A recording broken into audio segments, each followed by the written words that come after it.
Well, for the second time this month, the Toronto Paramedic Union said no ambulances were available for a period of time yesterday. Not what you want to hear during an emergency. CP24's Courtney Heels is live along Hospital Row now with more on the story. Courtney.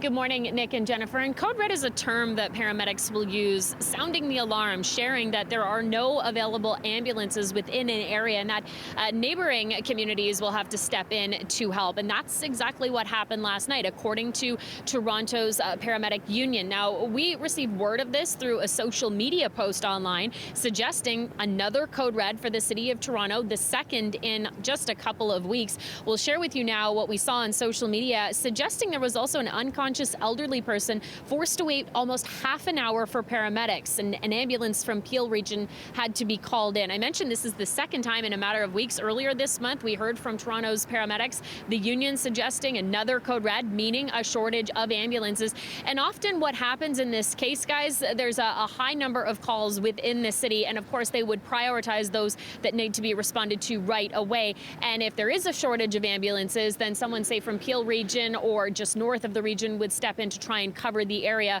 until those ambulances locally are freed up. Another issue that we've heard from paramedics time and time again has to do with patient offloading. So this is when someone is taken by ambulance to a hospital and the paramedic has to stay with that patient until a healthcare worker is available. And we know our hospitals are really, really busy right now, so those paramedics might be waiting a while and then they're unable to get into the field. Now this morning, we know a lot of people are talking about this, wondering exactly what happened last night and what the solution may be.